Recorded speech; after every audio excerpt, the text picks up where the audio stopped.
morning from Varanasi.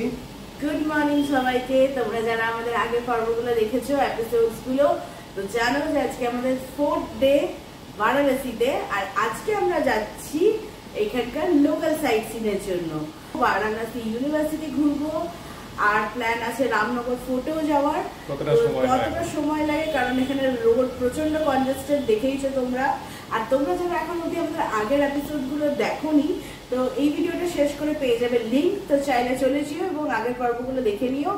আশা করি ভালো লাগবে। ভিডিও ভালো লাগলে কিন্তু অবশ্যই একটা লাইক এন্ড কমেন্ট করতে ভুলো না। তো চলো রেট না করে নিচে যাই, আগে ব্রেকফাস্ট করি তারপরে আমরা বেরাবো। তো চলে এসেছি আমরা ব্রেকফাস্ট টেবিলে। আর যেমন কি দেখতেই পাচ্ছ সমস্ত কিছু রেডি করে রাখাই আছে এখানে, কর্নফ্লেক্স থেকে শুরু করে ফ্রুটস, টি, কফি সমস্ত কিছু। তো কিন্তু আমরা আজ ব্রেকফাস্টে নিয়ে নিয়েছি আলু পরোটা আর ব্রেড টোস্ট, অমলেট, চা, ব্যাস এই দিয়ে সেরে নেবো ব্রেকফাস্ট। আমরা ব্রেকফাস্ট করে বেরোলাম এখন। নিয়ে নিয়েছি অটো, অনেক দৌড়াদৌড়ি করে 1000 টাকায় তারপরে নেওয়া হলো, বুকিং করা হলো। এবার যাচ্ছি লোকাল সাইট সিনের জন্য। আমরা এখন চলে এসেছি প্রথমেই দুর্গা মন্দির, এই যে পেছনেই। চলো যাই ভেতরে।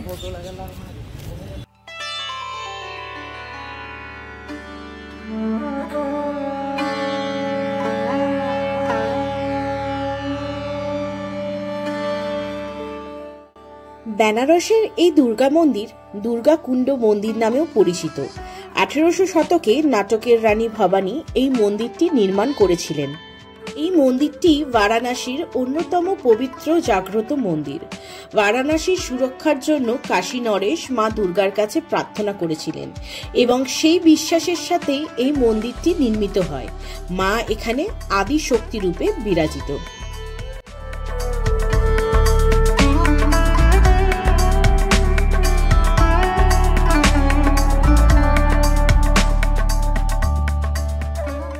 হয়ে গেল আমাদের দুর্গা মন্দির দেখা।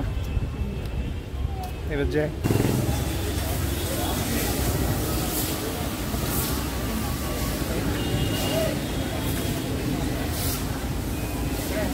আমরা এখন চলে এসেছি তুলসী মানস মন্দির, এই যে পেছনে। চলো যাই ভেতরে, দেখা যাক।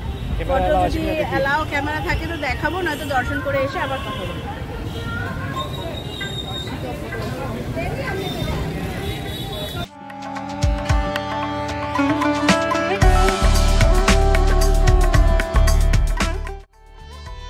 এই হচ্ছে তুলসী মানস মন্দির।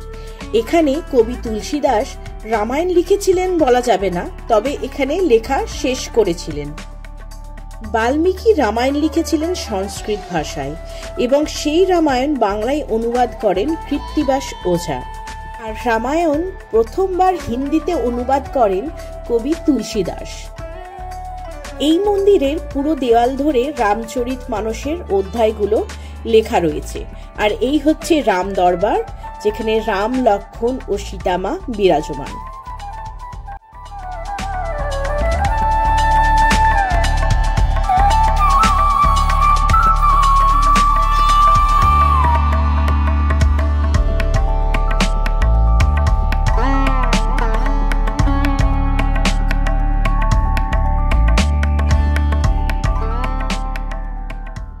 দেখা হয়ে গেল আমাদের তুলসী মানস মন্দির।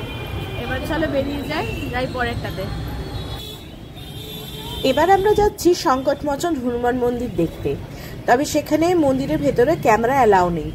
এইখানে এই পাশে দোকান আছে, এখানে মোবাইল, ব্যাগ, ঘড়ি সমস্ত কিছু জমা দিয়ে তারপরে যেতে হবে। তো আমি একবার তোমাদেরকে মন্দিরটা দেখিয়ে আসি বাইরে থেকে, তারপর ক্যামেরা রেখে ব্যাগ রেখে আমরা ভেতরে প্রবেশ করব। এই হচ্ছে মন্দিরের এন্ট্রেন্স, বেশ বড় দেখতেই পাচ্ছ। এখানে পার্কিং এরও প্রচুর বড় ব্যবস্থা আছে।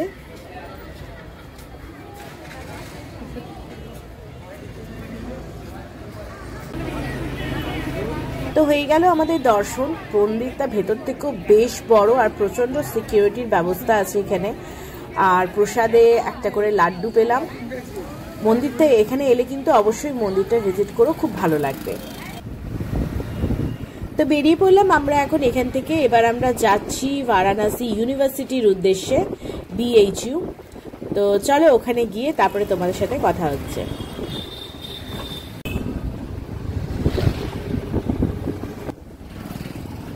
আমরা কিন্তু প্রবেশ করে গেছি ইউনিভার্সিটি ক্যাম্পাসে। আর এই যে দেখতে পাচ্ছ বিল্ডিংগুলো, এগুলো হচ্ছে সমস্ত হোস্টেল। প্রচুর বড় ক্যাম্পাস আর প্রচুর এখানে হোস্টেল আছে, গার্লস বয়েজ এরকম, যেটা কিনা তোমরা দেখতেই পাচ্ছ। বিরাট বড় এই ক্যাম্পাস।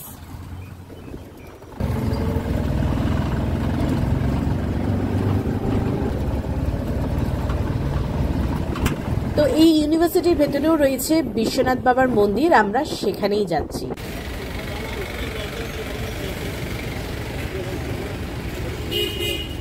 আমরা এখন দাঁড়িয়ে আছি বেনারস ইউনিভার্সিটির বিশ্বনাথ টেম্পলের সামনে। হয়েছে বিশ্বনাথ টেম্পল, চলো যাই ভেতরে, দেখাই তোমাদের।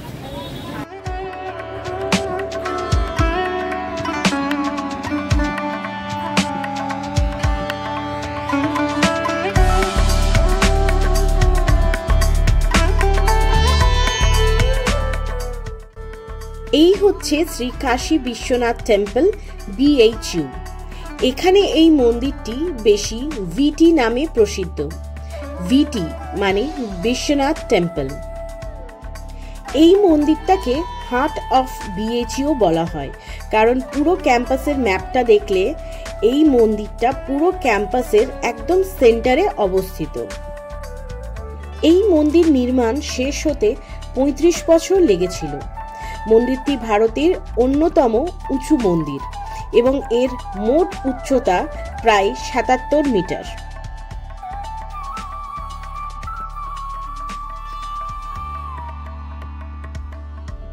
এই মন্দিরের নকশাটি শ্রী কাশী বিশ্বনাথ মন্দির দ্বারা অনুপ্রাণিত এবং বেশিরভাগই মার্বেল দিয়ে তৈরি।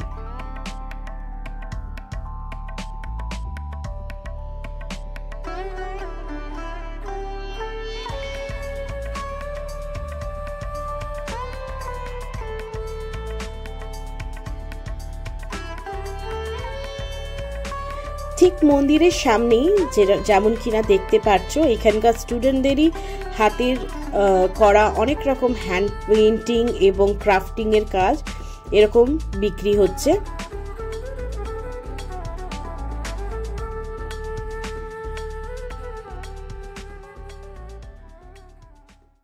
তো হয়ে গেল আমাদের বিড়লা মন্দির দেখা।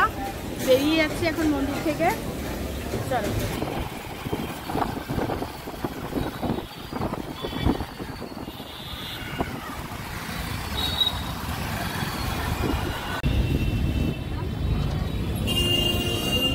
আমরা এবার যাচ্ছি এই যে গঙ্গা নদীর উপর দিয়ে, নদীর পূর্ব পারে রামনগর ফোর্ট বা রামনগর কেল্লা দেখতে।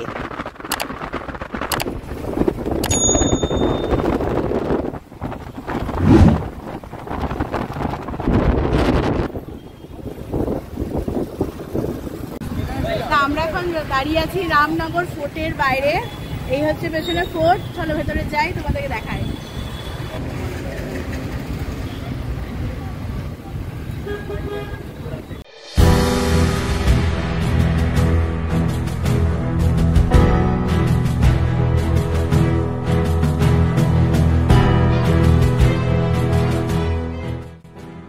(1750 খ্রিস্টাব্দে কাশীর রাজা বলবন্ত সিং এই ফোর্টটি নির্মাণ করেছিলেন। সকাল 10টা থেকে বিকেল 5টা অবধি খোলা থাকে এই ফোর্ট।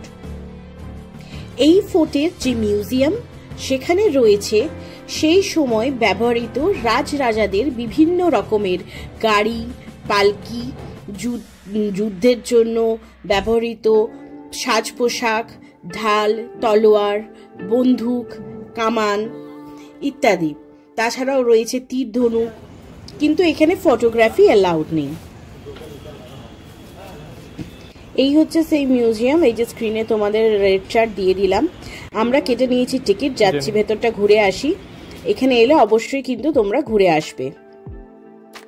এখানে ফটোগ্রাফি বা ভিডিওগ্রাফি অ্যালাউ না থাকায় তোমাদের ভেতরটা দেখাতে পারলাম না। তোমরা এলে কিন্তু অবশ্যই এই মিউজিয়ামটা ঘুরে দেখবে, বেশ ভালো লাগবে। এবার চলো নিয়ে যাই তোমাদেরকে একটা ইন্টারেস্টিং পার্টে। এখানে একটা সুড়ঙ্গ রয়েছে যেটা দিয়ে গঙ্গার পাড়ে যাওয়া যায়।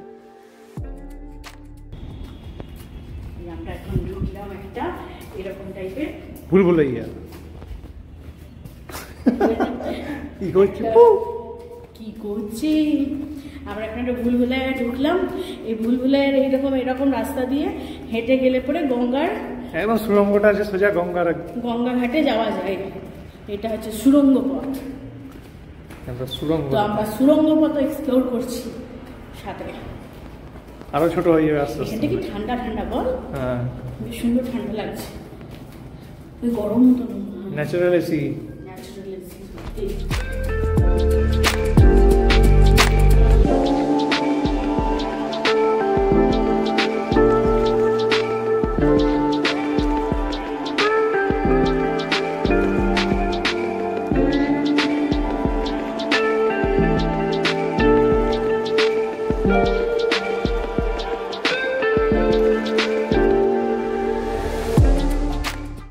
সামনে থেকে আর ভেতর থেকে তো তোমাদেরকে ফোর্টটা ঘুরিয়ে যতটা পারলাম দেখালাম, কিন্তু রামনগর ফোর্টে এলে কিন্তু অবশ্যই এই সুড়ঙ্গটা ধরে এই গঙ্গার পাড়ে আসবে। এখান থেকে ফোর্টটা যতটা সুন্দর দেখতে লাগছে ভেতর থেকে কিন্তু অতটা লাগছে না। এখান থেকে অদ্ভুত সুন্দর লাগছে, দেখতেই পাচ্ছ তোমরা,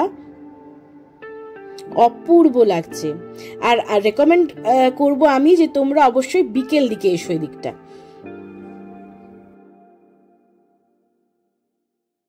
তো হয়ে গেল আমাদের ফোর্ট ঘোরা। ভেতরে মিউজিয়াম আছে যেখানে ফটোগ্রাফি ভিডিওগ্রাফি অ্যালাউ নেই, তাই দেখাতে পারলাম না, কিন্তু খুব সুন্দর পুরনো দিনের রাজা রানীদের সব বস্ত্র থেকে শুরু করে অস্ত্র সমস্ত কিছু আছে।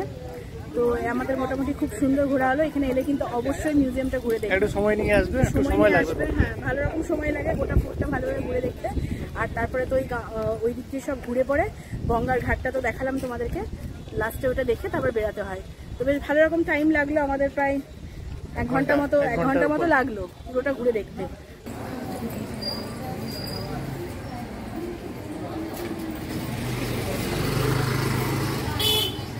আমরা এখন এসেছি মহামৃত্যুঞ্জয় মন্দির, পেছনেই হচ্ছে মন্দির। তো চলো ভেতরে যাই, যদি ভিডিওগ্রাফি অ্যালাউ আছে তো তোমাদেরকে দেখাবো। তো এখানে পুজো দেওয়ার জন্য পুজো দেখতেই পাচ্ছ, ফুল এবং সমস্ত রকম পুজো দেওয়ার সামগ্রী বিক্রি হচ্ছে, সাথে দুধও আছে। তো তোমরা চাইলে এখান থেকে সামগ্রী নিয়ে পুজো দিতেও যেতে পারো।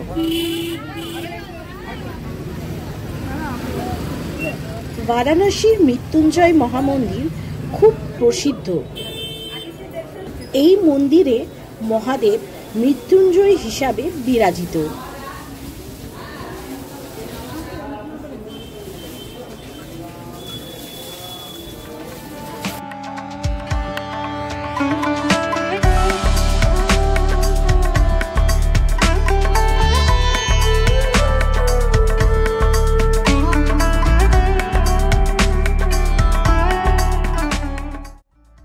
এই মন্দিরের ইতিহাসে এক কুয়োর ঘটনা রয়েছে।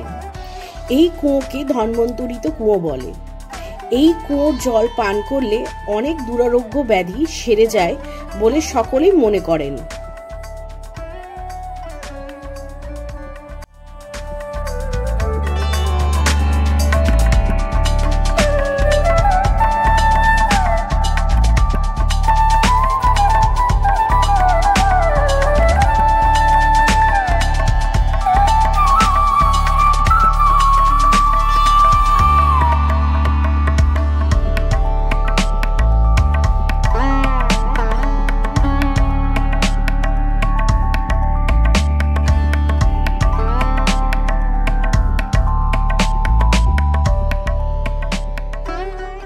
মহামৃত্যুঞ্জয় মন্দির দেখা আমাদের হয়ে গেল।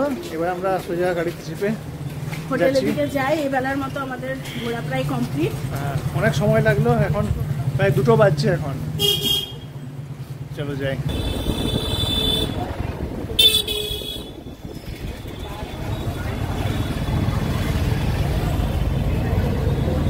তো আজকে আমরা লাঞ্চ সুইগি থেকে অর্ডার করে নিয়েছি আমাদের হোটেলে। বিরিয়ানি অর্ডার করেছি আজকে, চিকেন বিরিয়ানি আর চিকেন কষা। তো এই যে ডেলিভারি দিয়ে গেছে, নিয়েছি। দেখতে তো বেশ ভালোই মনে হচ্ছে, ট্রাই করে তারপরে তোমাদেরকে জানাই কেমন। বিরিয়ানিটা কিন্তু ছিল দুর্দান্ত খেতে, ভালো লাগলো। মানে কম্পেয়ার টু আমাদের কলকাতা বিরিয়ানির মতো নয়, কিন্তু ঠিকঠাক ছিল। আলু ছিল না, যেটা আমাদের খুবই পছন্দের।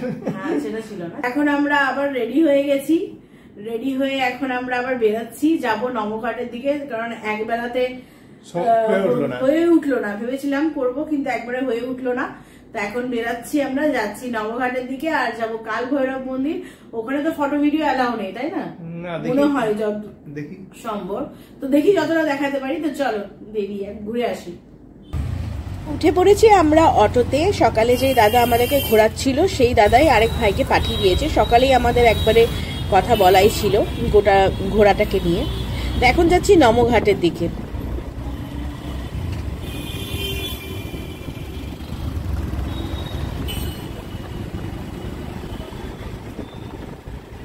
চলে এসেছি আমরা নমঘাটে, যাচ্ছি এখন ভেতরে। অটো ওপরে রেখে দিল পার্কিং এ, একটু নিচে নামতে হবে হাট পর্যন্ত। ভালো তো নামাবার সময় নামিয়ে দেবে, কিন্তু ওঠার সময় উপরে আসতে হবে। দেখাবো সেই জায়গাটাও যাবার সময়। তো এই যে নমস্কার হাত দূর থেকে দেখাই যাচ্ছে, এখানে বেসিক্যালি নমস্কার ভঙ্গিতে একজন পুরুষ, একটা মহিলা এবং একটা শিশুর হাত করা আছে। আর এই ঘাটটার নাম হচ্ছে নমঘাট। চলো তোমাদেরকে একবার পুরোটা ঘুরে দেখাই।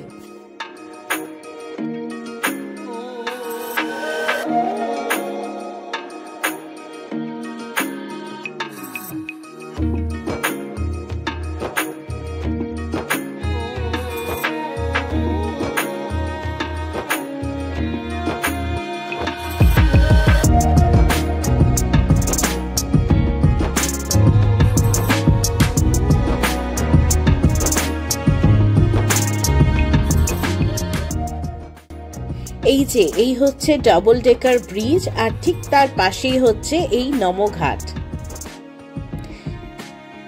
অন্য সময় যখন এখানে, এখন তো জলের পরিমাণ অনেক বেশি, তাছাড়া এখানে একটা ফ্লোটিং জেটি আছে, যেখানে অন্যান্য সময় এই যে এখানে বোটিং হয়, বোট রাইড হয় এখান থেকে দশাশ্বমেধ ঘাট অবধি, আবার ঘুরিয়ে নিয়ে আসে। মোটামুটি 3.5 কিলোমিটার যেতে আর 3.5 কিলোমিটার আসার এরকম বোটিং হয়। এখন সেটা বন্ধ আছে।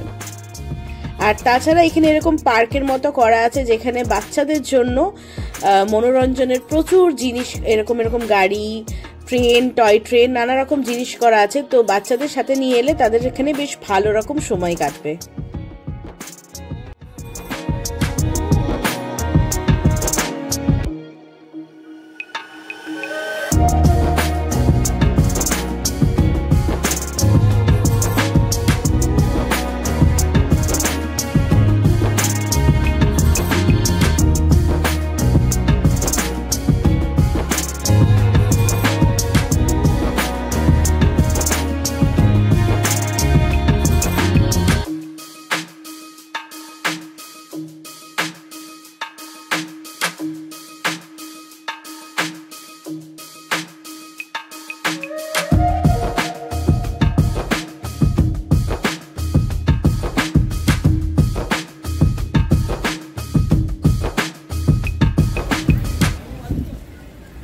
আর রেস্টুরেন্টের তো অভাব নেই, প্রচুর রকম দোকানপাট, খাওয়া দাওয়ার জন্য প্রচুর রেস্টুরেন্ট আছে এখানে নিচেও।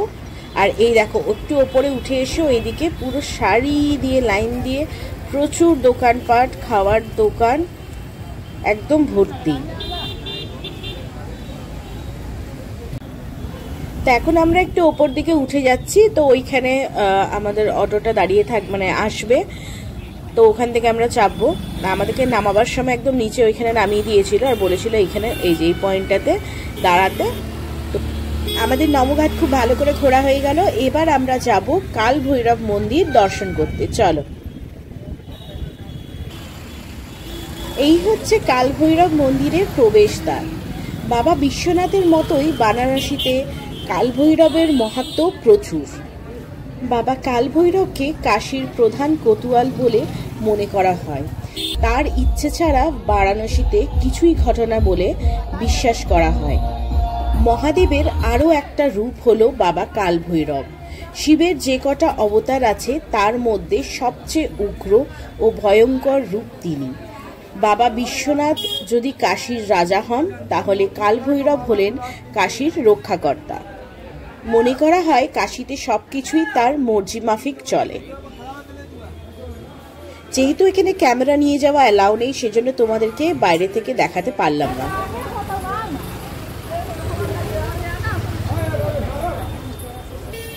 আজকে সমস্ত দর্শন সেরে এবার চলে এসেছি আমরা বারাণসীর ফেমাস ঠান্ডাই ট্রাই করতে। এখানে এলে তো এখানকার ঠান্ডাই ট্রাই করাটা অবশ্যই দরকার। তো ফার্স্ট টাইম ট্রাই করতে চলেছি ঠান্ডাই, খেয়ে দেখি কেমন, তারপরে তোমাদেরকে জানাবো। আর এখানে প্রচুর দোকান আছে ঠান্ডায়, তো এরকম কিছু রেট, প্রত্যেকটা দোকানেই মোটামুটি রেট একই। তো তোমাদেরকে একবার রেট চার্টটাও দেখিয়ে দিলাম। ট্রাই করি, তারপরে তোমাদের জানাই খেতে কেমন। আমরা নিয়ে নিয়েছিলাম স্পেশাল ঠান্ডা, আর এক কথায় দুর্দান্ত। এই গদুলিয়া চকের মাথাটাতেই একটা বড় স্ক্রিনে এই যে শো হচ্ছে, এখন সন্ধে আরতি চলছে। আর এখানে যখনই সন্ধে আরতি হয় এই স্ক্রিনটাতে সবসময় সেটার লাইভ চলতে থাকে। তো সেটাই ক্যাপচার করেছি স্ক্রিনে কিছুটা তুলে ধরার জন্য তোমাদের। দেখো কি সুন্দর লাগছে। এটা দশাশ্বমেধ ঘাটের আরতি, যেটা এখন ঘাটে হচ্ছে না, এই ওপরেই হলটাতে হয়। একটু আগেই তোমাদের যেরকম বলছিলাম, এই দেখো পরপর মাথায় কতগুলো ঠান্ডায়ের দোকান। প্রত্যেক মোড়ে এরকম দোকান প্রচুর পেয়ে যাবে। নানান রকম খাবার দাবার থেকে শুরু করে লস্যি ঠান্ডায় এখানে প্রত্যেক গলিতে এরকম দোকান কিন্তু অবশ্যই পেয়ে যাবে। এটা একদম চৌমাথা রাস্তাতেই।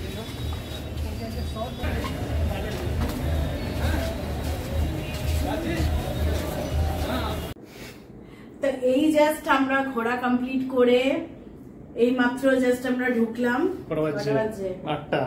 আজকে আমরা তাড়াতাড়ি চলে এলাম রুমে, কারণ অনেক টায়ার্ড আছি, একটুখানি রেস্ট নেব। বারাণসীটা তুলে ধরার চেষ্টা করলাম তোমাদের কাছে। ভিডিও কেমন লাগছে অবশ্যই জানিও।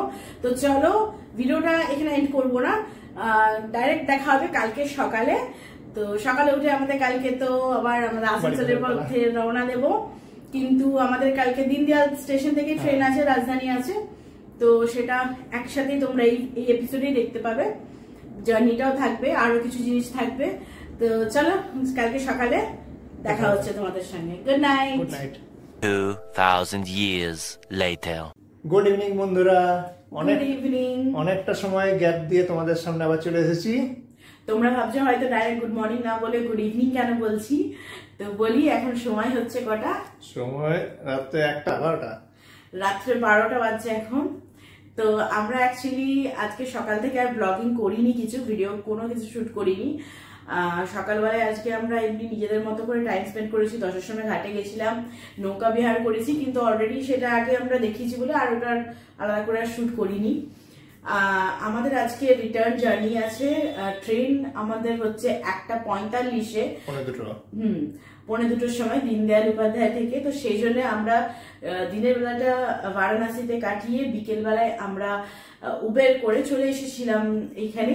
একটা কয়েক ঘন্টার জন্য একটা অ্যাভারেজ হোটেল নিয়েছি, যেখানে এখন আমরা দাঁড়িয়ে আছি। এখন স্টেশনের পাশে আছে, হ্যাঁ স্টেশনের সামনেই আর কি, ওয়াকিং ডিস্টেন্স, 2 মিনিটের ওয়াকিং ডিস্টেন্স বলা যেতে পারে একদম স্টেশনের। তো এটা একদম অ্যাভারেজ হোটেল। তাও আমি এটা ডিটেলস ডেসক্রিপশন বক্সে দিয়ে দেবো স্টেশনে থাকার জন্য, তো সে দেখতে পারেন, চেক করে দেখতে পারো। তো এখন আমরা বেরাবো, রেডি অলমোস্ট হয়ে গেছি। আমাদের ট্রেন আছে 1:45-এ, বাট আমরা একটু আগেই বেরিয়ে যাব। তো চলো যাই স্টেশনের দিকে। চলে এসেছি আমরা স্টেশনের ভেতরেই। এখন আমাদের ট্রেন আসতে দেরি আছে, তো বসে বসে কিছু ট্রেন এখন পাস হবে, সেগুলো দেখব। আর দেখতে দেখতেই সময় পেরিয়ে যাবে।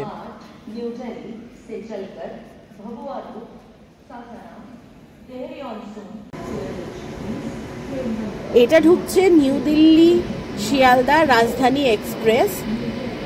এর পরেই ঢুকবে আমাদের ট্রেনটা। আমাদের হচ্ছে নিউ দিল্লি হাওড়া রাজধানী এক্সপ্রেস। তো এইটা এখন ঢুকছে, এইটা চলে যাওয়ার কিছুক্ষণ পরেই ওই আমাদের ট্রেনটা ঢুকবে।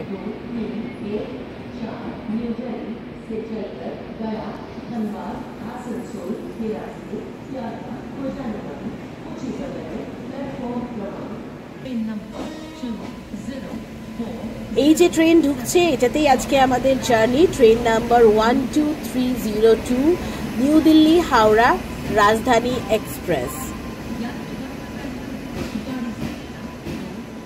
আর এই ট্রেনে আজকে আমরা জার্নি করব ফার্স্ট ক্লাসে। আমরা পেয়েছি কেবিন, তো আরও অন্য প্যাসেঞ্জারও থাকবে। আর এত রাত্রে কাউকে ডিস্টার্ব করতে চাই না, সেজন্য ভেতরে সেরকমভাবে ডিটেলিং দেখাতে পারবো না হয়তো তোমাদেরকেও। আর এমনিতেও বাইরেটাও অন্ধকার থাকবে, তো যতটা পারছি দেখিয়ে দিচ্ছি। তো এই হচ্ছে আমাদের কম্পার্টমেন্ট ফার্স্ট ক্লাসের।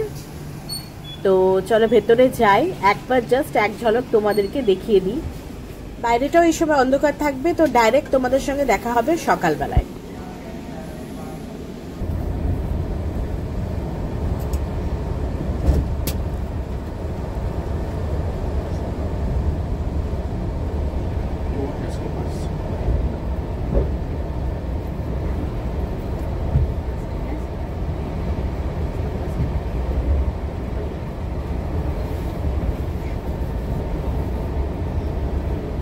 Good morning.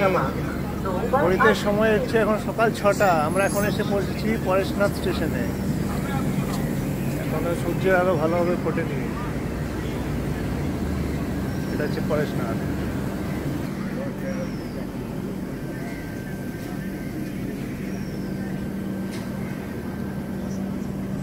Good morning. আমরা এই জাস্ট পরেশনাথ ক্রস করলাম। রাতে তো কিছু দেখানোর মতো ছিল না, তাই দেখাইনি।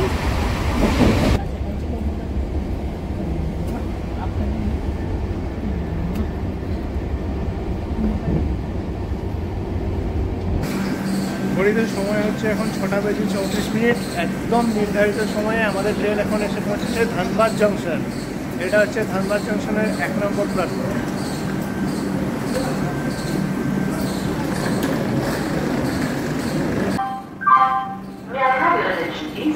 Train number 13308, Ganga Tandur Express from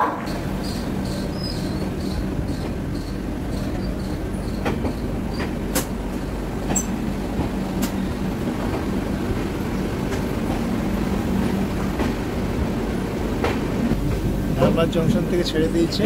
এর পরের স্টপেজ হচ্ছে আমাদের আসানসোল। দিয়েছে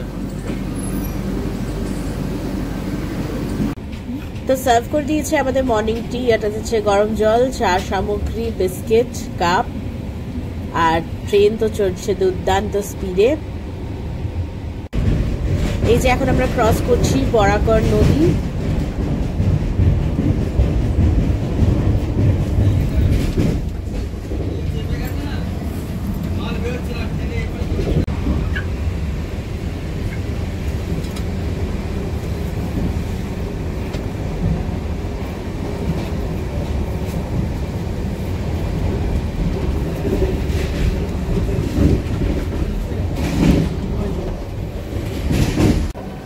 তো জার্নি আমাদের একদমই শেষের মুখে। এই যে ঢুকছি আমরা এখন আসানসোল স্টেশন।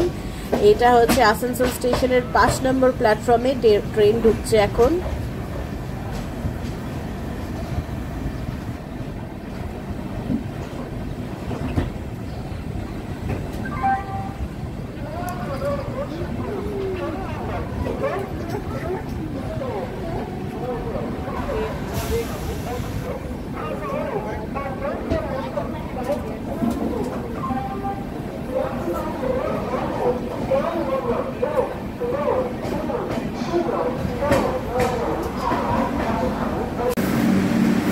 ঘড়িতে সময় এখন 7:23। আমরা একদম নির্ধারিত সময় পৌঁছে গেছি আসানসোল স্টেশন। এই যে